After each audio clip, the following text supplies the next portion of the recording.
예, 북한이 지난 25일에 이어 엿새 만에 단거리 탄도 미사일 2발을 또 발사했는데요. 북한의 의도는 무엇인지, 왜 그러는지 정의당 김종대 의원 모시고 얘기 나눠보겠습니다. 안녕하세요. 예상 시간보다 좀 앞부분 길어져서 죄송합니다. 예, 바로 질문 좀 들어갈게요. 북한이 오늘 쏜 미사일 2발은 엿새 전에 쐈던 거하고 좀 다른 건가요? 어떤 미사일로 분석이 됐습니까?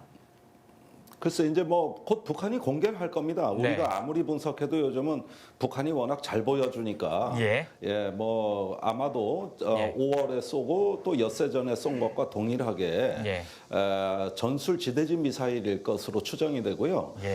이스칸데르급이라고 알려진 구러시아 미사일을 개량한 불규칙 비행을 하는 그런 탄도 미사일로 보여집니다. 그러니까 지금까지 쏜 게 거리가 좀 다양하게 나오는데 의원님 보시기에는 북한이 최근에 미사일을 이렇게 자주 쏘아 올리는 이유, 의도는 무엇이라고 보십니까? 제가 이런 미사일 발사를 다른 어떤 장거리 미사일 발사하고 동일한 관점에서 보는 것을 경계해야 된다는 말씀을 꼭 드리고 싶습니다. 지금까지 북한이 미국이나 일본을 위협하는 중장거리 미사일은 전략군 사령부에서 쏜 거예요.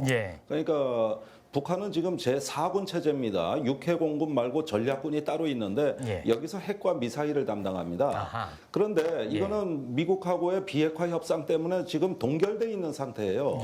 더 이상 시험을 못 하고 있거든요.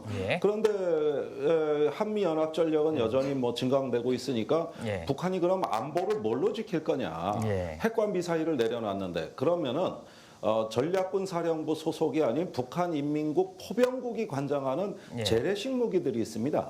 이건 전술 무기들이라고 알려져 있는데 이번에 쏜 단거리 지대지 미사일은 북한인민국 포병국이 주관하는 통상훈련이고 거기에서 이제 핵과 미사일을 대체하는 자기네 어떤 재래식 탄도의 비핵 통상 무기를 일단 오늘 쏜 미사일로 핵심으로 삼은 것이다.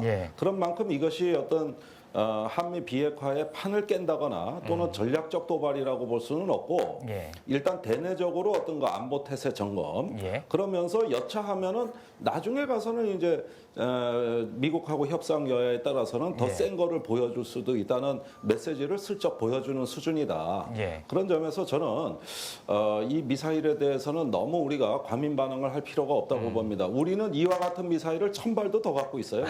적어도 단거리 미사일에 관한은 우리가 압도적으로 북한보다 우위에 있다는 말씀을 드립니다.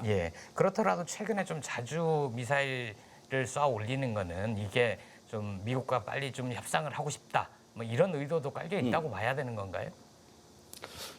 그러니까 양수 겸장의 의미가 있다. 대내적으로 체제를 결속하고 어떤 국방력을 과시한다는 측면이 있고요. 대외적으로는 지금 북미 간의 실무회담이 아직 열리고 있지 않습니다. 언제 열릴지도 불투명합니다.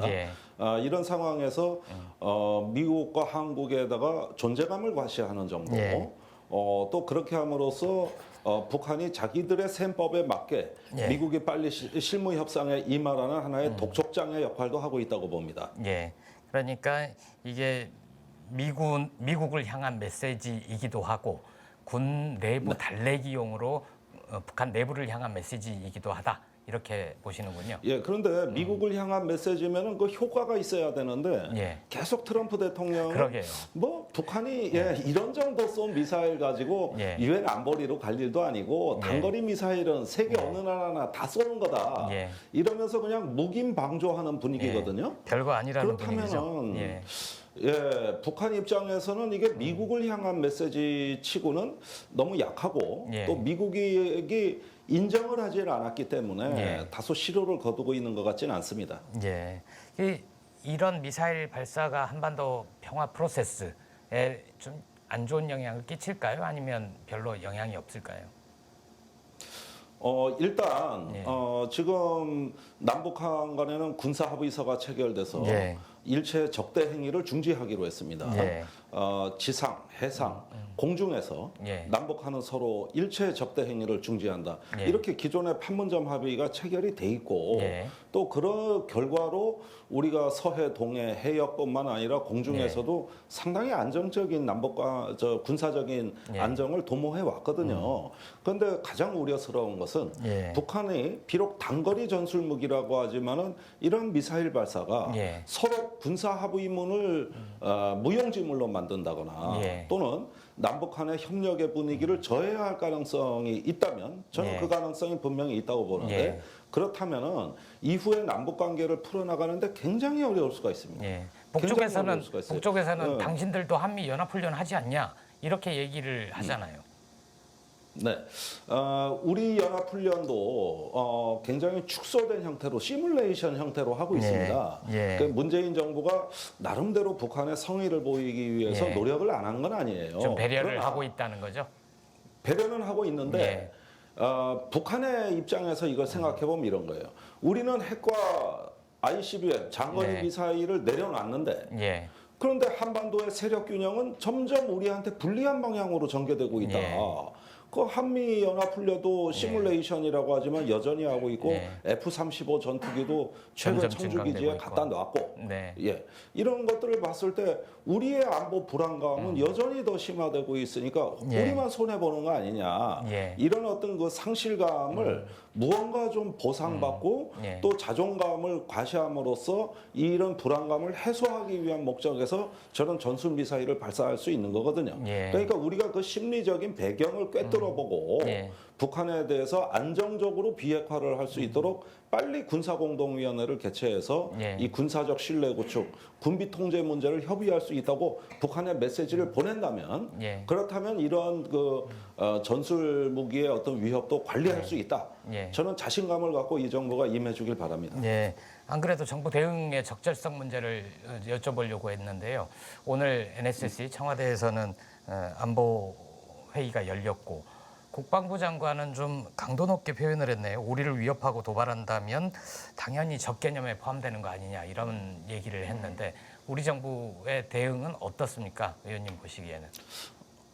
일단은 남북한 간의 그 평화의 모멘텀을 깰 수 있는 예. 북한의 미사일 발사는 규탄해야 됩니다. 예. 이거는 뭐 제가 앞서서 말씀드린 거는 그 위협을 과대평가할 필요도 없고 예. 불안해할 필요도 없다. 이 말씀은 드렸지만 예. 그렇다고 해서 마냥 묵인하고 방조하는 것이 그럼 최선이냐? 예. 그건 아니라는 거예요. 그렇죠. 예. 그러지 말고 우리가 지금 1년에 그 한반도의 평화를 구축해가는 와중에 예. 북한이 조금만 더 이성적으로 정세를 관찰하고 예. 더 이상의 군사적인 어떤 도발을 하지 않도록 예. 강력히 촉구할 필요는 있겠습니다. 상황을 안정적으로 잘 관리해야 된다. 그런 말씀이시죠? 네. 예. 오늘 연결 고맙고요. 다음에 꼭 한번 나와주세요. 지난번엔 전화 연결만 하고. 그러겠습니다. 예, 예. 고맙습니다. 네, 감사합니다. 네.